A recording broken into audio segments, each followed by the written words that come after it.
Catus, Maximus here, this time with a little review of the Milwaukee 2351. This is their 12-volt work light.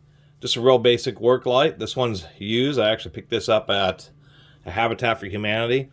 Figured it was okay for 20 bucks. It actually came with this XC4 battery, which I don't have a charger, but it still seems to work. We do have the traditional Milwaukee battery status that stays on for a couple seconds. A couple years ago, I guess now, I reviewed the second generation brushless 12-volt Milwaukee little compact drill and impact set. Ended up giving that to my father for Father's Day. And when I found this, I figured it would be a nice little, even though it's used, nonetheless, it's a nice little work light to go along with that set. And a serviceable 4-amp battery, considering that the set that I gave him only had two 2-amp hour batteries. So even this one's worn by 25%, it'd still be higher capacity. Anyway, it's not a review of the battery. This is an expensive light. Just for a light, Milwaukee is selling it just like this. 50 bucks at Home Depot, 60 surprisingly enough on Amazon. Amazon isn't always the best price, but nonetheless, even for 50 bucks at Home Depot, that's quite a bit of money for a 220 lumen rated work light. I'll have to say that it certainly is built reasonably well. We do have a few screws holding it. It's a multi-piece, so we have a clamshell holding it together. We have a few screws doing that. And then this whole front lens piece is actually cross-screwed into the two halves with these screws. And what that does is it actually does make it pretty robust. Seems to be pretty solid, pretty heavy-duty. We do have a recessed switch button. Some people have complained about failures with the switch, but this one has definitely been used and still seems to work properly. I don't, even though the switch is a little bit harder to hit being recessed like this, I see why Milwaukee did that, is because it prevents the rubberized switch from getting too beat up in tool bags, that type of stuff. The LED lights, it's hard to see in there, but we can see, actually, it does have a hook. It twists to unlock. There is a piece of aluminum in there, so these 3 LEDs are heat sinking through a piece of aluminum. We have a hook, and it kind of slides back and forth. There's a little detent there, so you can slide the hook back into this position. And with a normal we'll say 2, or I think even a 3-amp battery, it will tend to hold in a balanced position when you hold it, when you have it like this. However, when you go with the heavier batteries, the 6-cell ones like this 4.0 and the 6.0, unfortunately, the battery does kind of cause it to tilt upwards a bit, but it's not that bad.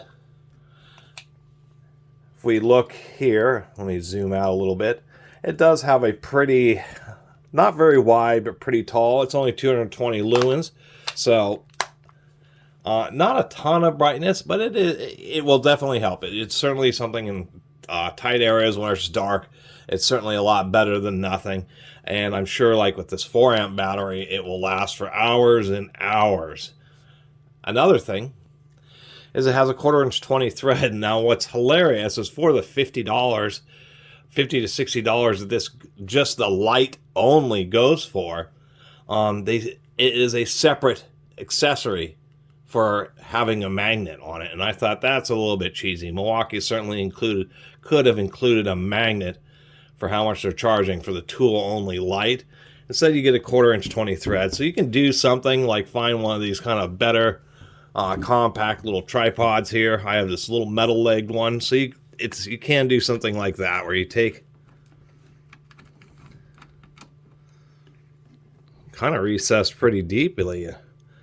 Well, there's an issue. The nut is recessed quite deeply in there. That's a little annoying. So what they've done with the 1/4" 20 nut is they've recessed it pretty, behind a fair amount of plastic so it doesn't pull out. Unfortunately, that makes it hard to be compatible with standard tripods. Tripods have very little protrusion of their 1/4" of their little retaining nut because they're meant to go directly thread into cameras and the related accessories. Milwaukee should have done some kind of other system here, like a custom nut or something, to where the threads were close to the surface so it would be more compatible with tripods. Only one of my tripods would thread into it, but only like just one thread, and it was barely holding on. So unfortunately, they should have just done something where these threads came closer to the surface. Other than that, Just wanted to do a quick showing of how it does when it's actually pretty dark. And this is a black toolbox, and it works just fine. And if it's really dark, then this is actually a viable work light. It's not something you're going to be painting and plastering with, but if you got to do plumbing work under a sink or something like that, it'll certainly be more than bright enough. Not a lot else to say about it. It's a basic little 12-volt work light. I think it's reasonably bright and has reasonable build quality for what it is, although it's just a bit expensive. And you would think for the price, maybe they could have afforded to put 4 LEDs in there, or even 5 of them, just to give you, just a few more lumens. And if they did that, then they could have changed this lens design so it, just has a bit wider of a throw. But there's basically a spotlight and this stick light. And to tell you the truth, I think in a lot of situations, the stick light would probably be a better bet than the spotlight, just because it does give you just a bit wider throw and will be more useful in many situations, installing appliances, etc. Anyway, really appreciate everybody who's been watching and subscribing, and if you haven't subscribed, please do. Until next time, Catus Maximus out.